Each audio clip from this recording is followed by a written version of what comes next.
This is a pathway to permanent residency for skilled foreign workers and international graduates who want to work and live in one of Canada's 4 Atlantic provinces. So which are these provinces? New Brunswick, Newfoundland and Labrador, Nova Scotia, Prince Edward Island. A little geography there, fun facts for you.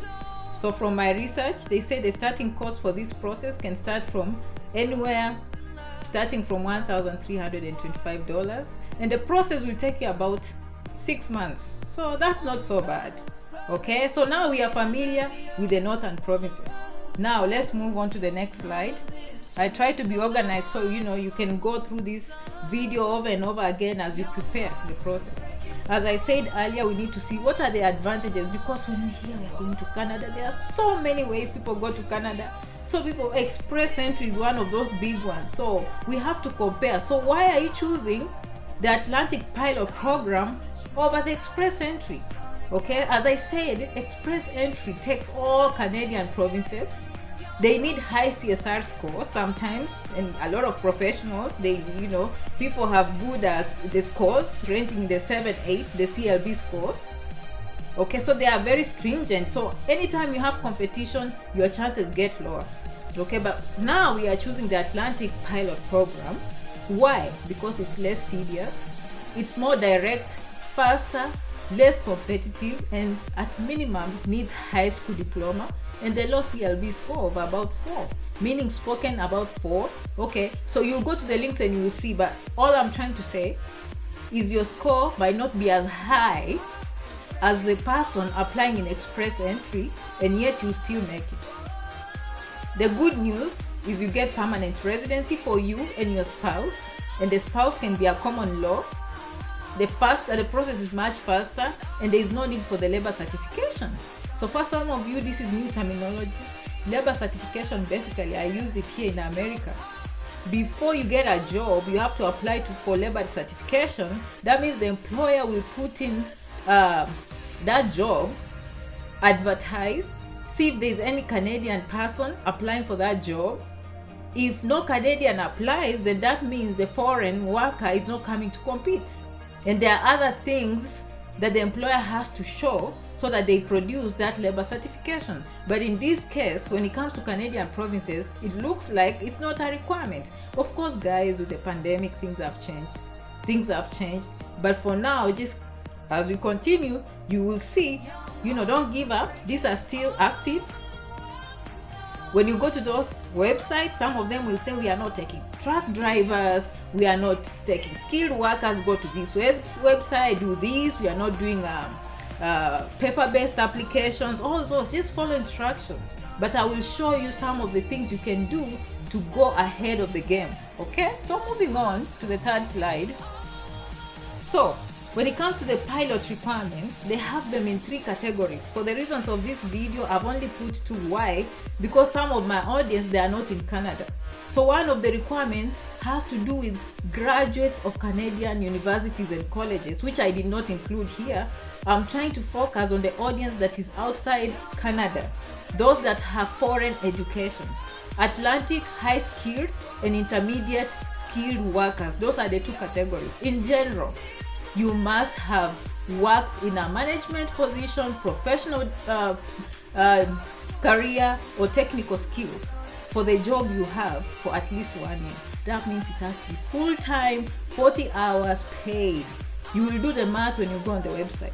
They will give you the exact number of hours, but basically you are not going to tell them part-time job, internship, unpaid.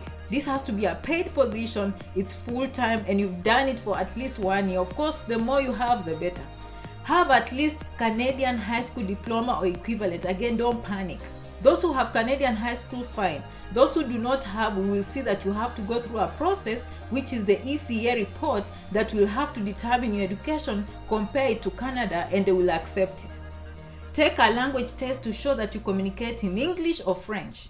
And that is the IELTS, which you can go through the British Council website, book from your own country, and have that score. So these are the things you're preparing as you think of Canada. There are 2 important things you have to keep in mind, and we'll tackle that as the video continues.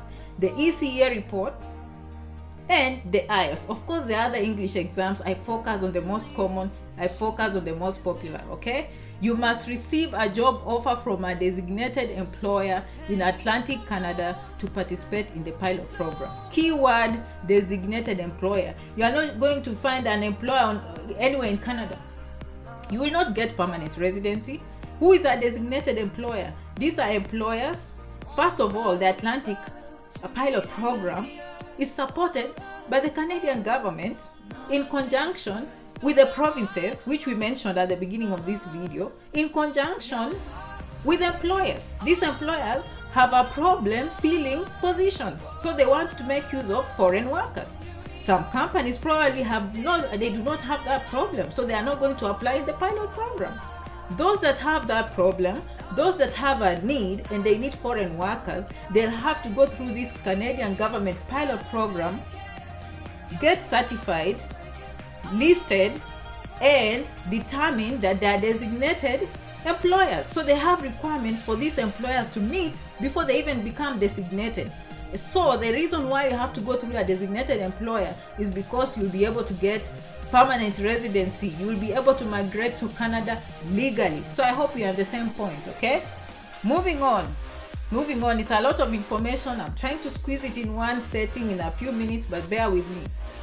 So you need to go to those 4 websites for those 4 provinces and determine who are these designated employers. I hope you can be able to see. This video is one of those that you'll have to watch several times. If you are new to this terminology, you'll have to do it over and over again.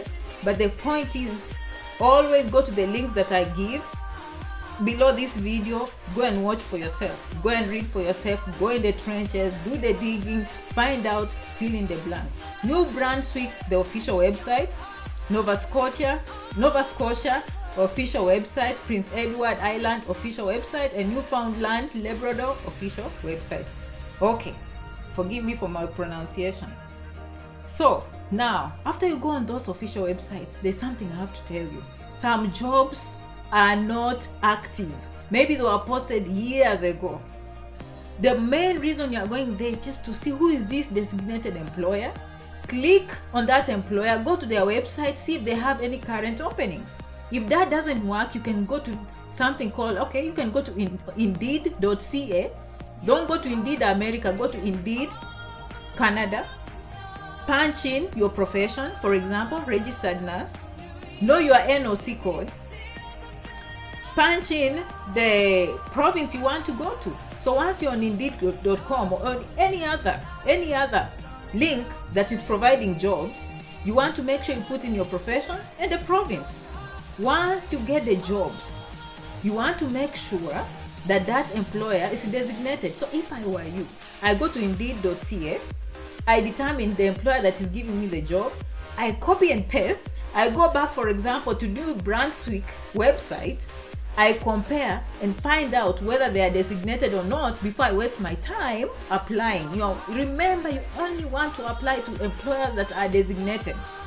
If they are designated, then go ahead, put in your resume. We'll keep practicing how to write official resumes on this channel, so keep following, and always thank you so much for subscribing. Do not be discouraged because the jobs might be fewer with the pandemic, but use this time to prepare for a booming economy. Never give up. This is the best time when nations are locked down, you're doing your homework.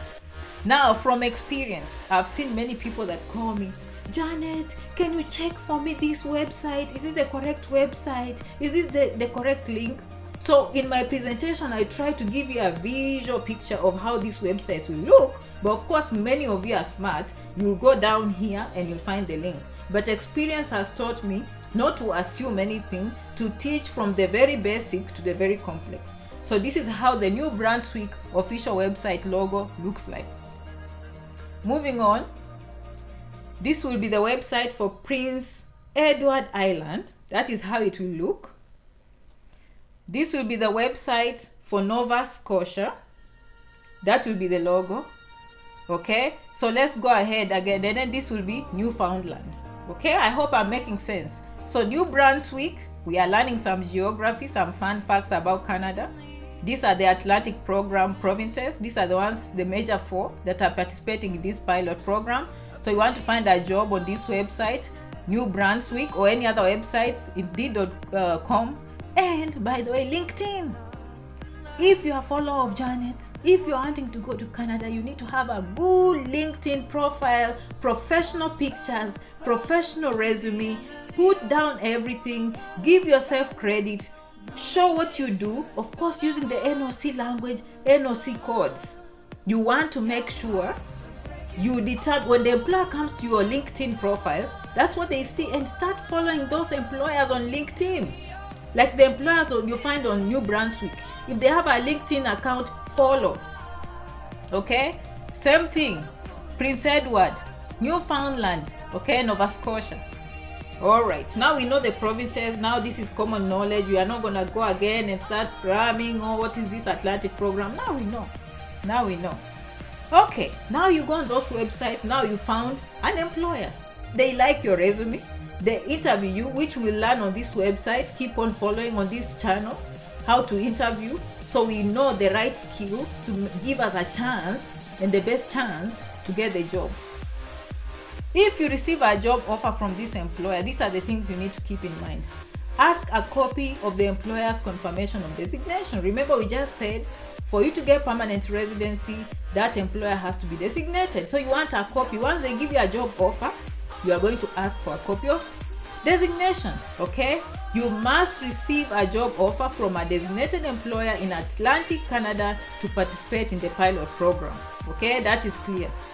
Sign the offer of employment to a foreign national form and keep copy for your records. From now on, anything you do, you want to have a folder on the side, be organized, because these things you will need them in the end when you're applying for permanent residency. You will need, okay, here we go. You will need this when you work with a service provider organization on your settlement plan and for your permanent residency application. Okay, all right. Now we have the job offer. We are making progress. We are making good progress. Now start gathering your documents for your permanent residency application early. So if I were you, number one, after this video, you are going to explore IELTS. IELTS is offered by the British Council. It's offered in your country, all over the world. You want to do your best. You want to practice your spoken English, your written English, your listening skills, and your writing skills. I don't know if I missed any of those. You want to score as high as 7, 8. But as we saw for this Atlantic pilot program, they can take as low as a low CLB score. So good luck on that, but that is how you're preparing. You are not going to apply for these things before you have your IELTS. Number two, you need your ECA report. You studied outside Canada, so you need an educational credential assessment report. Again, this one I've talked on previous videos, that mainly on Facebook. I'm going to do mostly here. So thank you so much for subscribing. I'll keep doing this. This one you'll find on WES, World Education Services. Again, you go there, you set a profile, they will ask you what they need, they will evaluate your credential evaluations, they will compare your education to Canada. They will issue a report saying how many years, okay, of education compared to Canada, and all those details which they will show you, and they will send you an official report.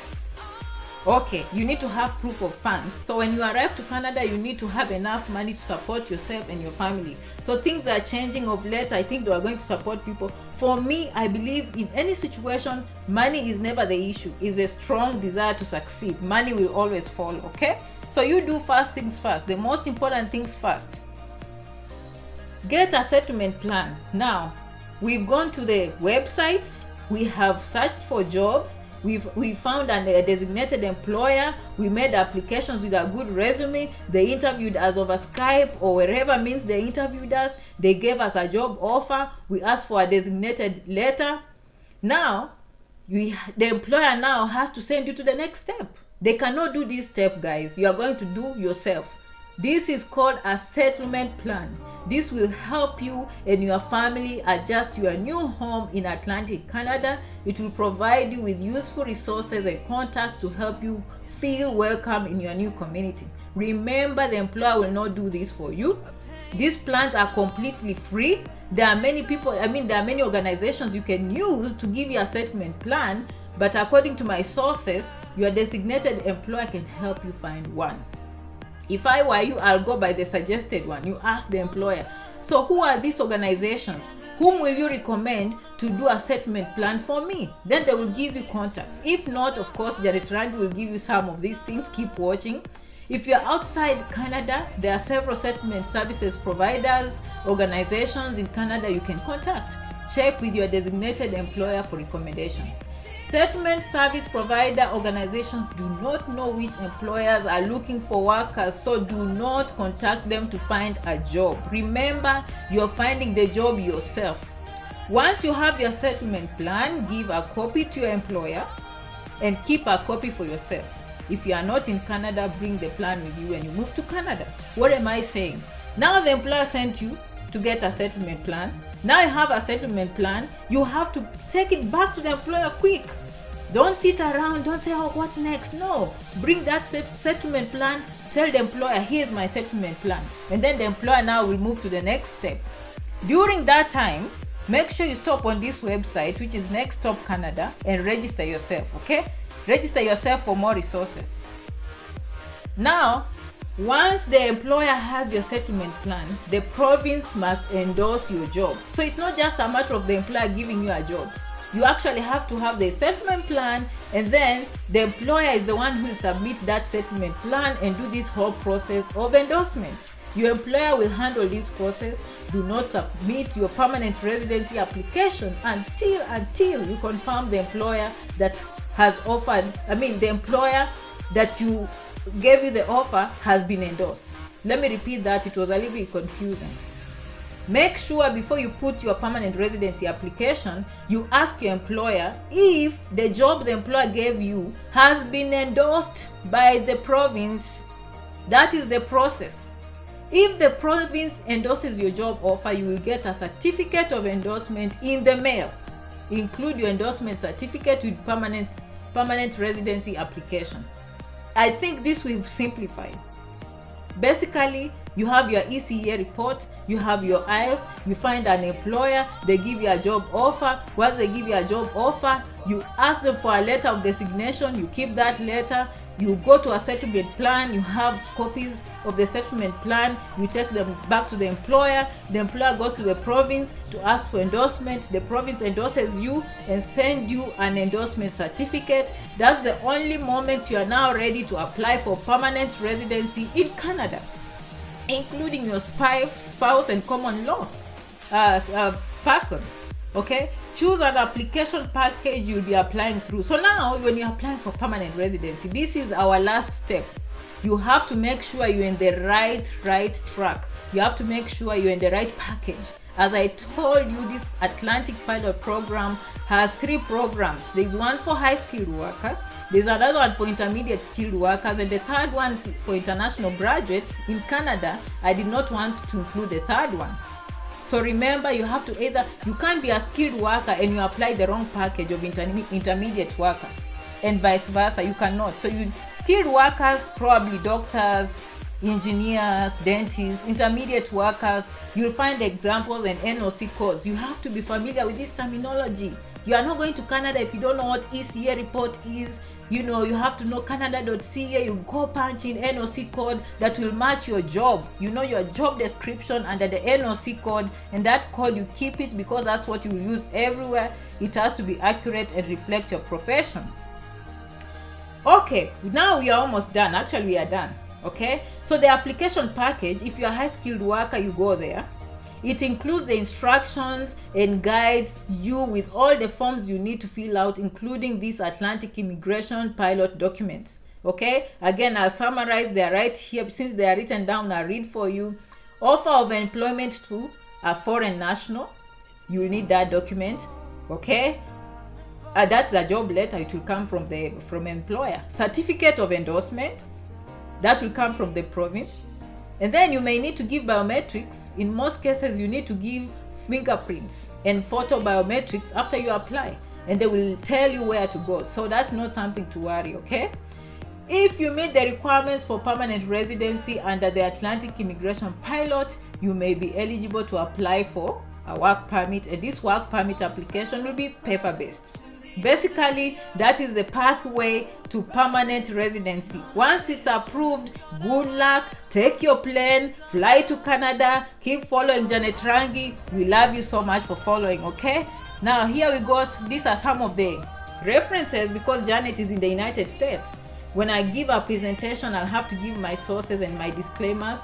All this information, here are the links, and I'll post them down here in the videos. Of course, your presenter today is Janet Rangi. You can go to janetrangi.com to find all these videos. I like having an archive of my videos in one place just in case. You never know. It's Janet Rangi on Facebook, Janet Rangi on YouTube. I'm trying to grow my YouTube channel, so I appreciate guys. Subscribe and keep following, okay? Thank you so much for following, and good luck with your journey to Canada. I can't wait to come and visit you in Canada. I can't wait to see you again.